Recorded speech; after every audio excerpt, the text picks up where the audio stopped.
I'm always asking persons who come to me about jobs, well, Mr. Brathwaite, you know, I'm looking for a job. I will wash buses, et cetera. And I say, well, what else will you do after that? You know, aren't you interested in learning some kind of a skill that you can dictate how much you earn, or are you just comfortable doing something immediately? And so the young women are more inclined, and I say this all the time, the young women are more inclined to do an additional course, are more inclined to go down to Boys Foundation, are more inclined to go down to Series Court, are more inclined to go down to Spring Memorial. But getting the young men is a very, very difficult task. And I believe that what we're going to have to do is that we're going to have to take the training to them. And one suggestion is to the council is let us use the Thomas experience. Let us, for example, identify a house that needs rebuilding, get a couple of these young men, and I can find you a carpenter who's willing to work on the project and teach. And we can get a few projects and teach them some skills while we're at it. And let us not stick to just, as I said, let us not just stick to masons and carpenters. There's no reason why we can't engage in terms of farming. If you go around St. Philip South, there are lots of farmers in St. Philip South. Let us consider offering a few of our young people a stipend. Let them go to Mr. Burgess, who I just saw walk in. There are several farms around St. Philip South. Let us offer them a 2 months stipend, whatever amount that we can afford. Let's find 6 or 8 of them, so that in fact that they can learn about farming and be able to go off by themselves there afterwards.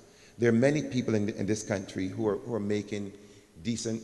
Sorry, sir. And of course, how can I speak about farming and there you are in front of me and not recognize you, right, Mr. Ganesh? But and I'm sure that you would agree with me. There are many people in this constituency who make a decent living out of farming. And in this day and age of technology, there is no reason why we cannot spend the money, why the council cannot spend the money in terms of engaging many of our young people and learning about farming. There are at least 4 individuals that I can think about in St. Philip South who who apparently make a decent enough living from tailoring. There's a chap in Crane who I have commissioned to make me a few shirts, but he makes not only male clothing, he also makes female clothing and some very high quality stuff. There's a young lady in Seaview, Miss Mears, for example. There is no reason why we could not go to 2 of them and identify 2 or 3 young people and say, we will give these young people a stipend if you work with them. There's a young man in South District. No, that's Windsor, who I also buy clothing from. And he will tell you that in fact that there are not enough people who there are not enough seamstress available. Because I'm always saying to him, the quality of your work is outstanding. What would it take for you to move to the next level? And his response to me is that he does not know enough people, whether young or otherwise, that in fact that he can employ or that he can subcontract the work to. So I'm saying that in fact that let us give this some priority this year. Let us find creative ways to teach our young people some skills so that fewer of them will come to us looking for jobs, but more importantly, that in fact that we will give them the skills that they can create opportunities for themselves. So those are just a couple of areas that came to mind. But I'm sure that when you go back to the needs analysis that you did in 2009, I believe it was 2009, that you did it, it should give you some hint in terms of the other ways that we can help.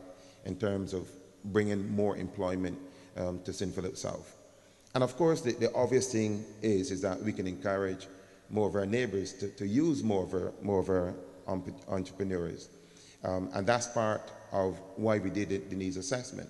What we now need to do is to encourage more of our people to go into the community and let others know about their skills. That's what we need to do. Unfortunately, one of the challenges that we have, and it's not just in Philip South, is that you may have someone who has some very good skills, but who knows nothing about management, and who knows nothing about marketing. Those are again areas that we can assist. So I'm saying that as a council this year, I want us to broaden our horizons in terms of, we know that people will always want assistance in terms of the sporting groups will always want footballs, cricket gear, etc. We know that persons will always come to us for the things that they normally come to us about assistance-wise. I am saying that this year, let us move our focus away from the normal things that we are expected to do in any event, and let us move our focus into areas that we are going to create more employment opportunities for young people.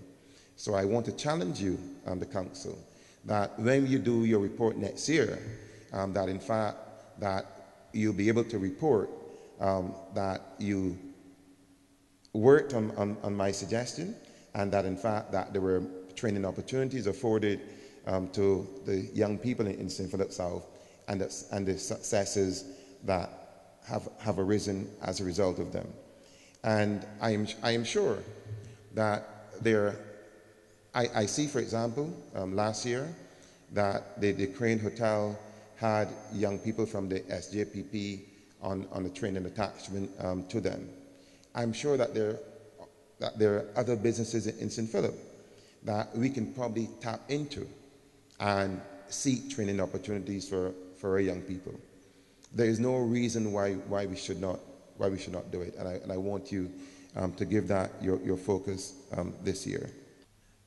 Going back to the work of the council during last year, I know that the chairman may have sounded a bit defeatist from the point of view that, in his words, he was saddened by the number of times that persons came and he couldn't provide all that is required.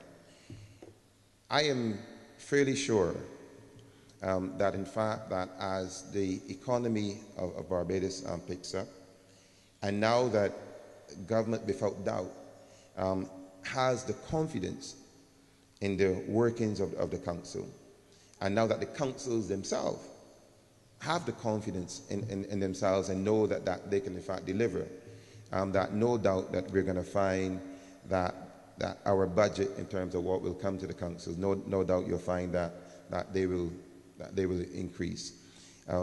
We will not always have enough because we're a small economy, but what I normally say to that, Mr. Lord, is that the ability for us to find a solution is as important as us being able to produce a solution ourselves. So in other words, even though we may not be able to do it ourselves financially, we should always find an answer. And in that regard, therefore, your relationship with the Rural Development Commission, your relationship with the UDC, your relationship with the other organs of government is important. And if you haven't done it already, therefore you need to find a point person in every organization that you can go to. Find that person who opens the doors and get things done. You know, and I believe that you'll find it easier. I found it that has worked for me, and I'm sure that you will find that it's going to work for yourselves. So I want then, therefore, again, to just recognize the hard work and efforts of the council during the last 18 months. I challenge you to allow this year to be an even better year, so that when you report on your progress in 2011, that in fact that we will see that you have reached to higher heights. I will close by recognizing that the St. Philip South Council has in fact, and maybe Ms. Brown will bear me out in this, that in fact the St. Philip South Council has been one of the beacons in this whole project in terms of its reporting, in terms of its audit, so that I am very proud when I sit as the MP for St. Philip South and hear that in fact that our council has been one of the leading councils during the last 18 months. I'm even more proud when I hear the comment from the deputy chairman that in fact that the council has worked, and it has worked free of political interference, and it will continue to work on behalf of the people of St. Philip South. I want to encourage you, the council members, and I want to encourage you, the residents of St. Philip South, to continue working together, because as the Member of Parliament, I cannot do it by myself. Most of the projects undertaken by the council, I sat there and I smiled, because I can see all of the areas where relief have been done. I know the challenges for the residents of the area, but I'm sure that as we continue to work, that in fact that we will bring more substantial relief to the people of St. Philip South, and not only relief, areas where we are proud to be the leaders. I drove through Ruby Park a couple of days ago, for example, and I smiled when I saw the work of that community group. Before I close, though, I want to also then, now that I remember, to challenge you, because as I said to one of the council members recently, areas like Ruby Park and Union may be easier to mobilize and galvanize support for certain projects. Let us try the harder areas. Let us go into some of the harder areas where there are more challenges, where in fact that we probably will not be embraced in terms of if we decided that we're going to have a recycling project. It may be an easy target, as I said, maybe an easy target in some areas. Let us go into some of the other areas where it may not be such an easy target, and give them also our efforts this year, because there are one or two areas where I believe that if we can transform them from the bushy, unkept areas that they are into what we saw on the screen in terms of nice pastures and areas where persons can go and sit and have meetings, that in fact that if we can do that, then maybe in fact that we will find that we would have more positive residents in some of those areas. In other words, if you live in certain areas where you come out and you see there's bush all around you, there's garbage all around you, etc., I believe it is more difficult for you to respond and to be a more positive resident than if you live in an area that is devoid of grass and that is nicely manicured, etc. So I'm saying let us bring that type of relief to some of the harder areas, and that will be my final challenge to you. I want therefore to thank you for this opportunity, and again engage the council to let us work harder during this year, so that in fact that our report during 2012 will be one of even greater success. I thank you.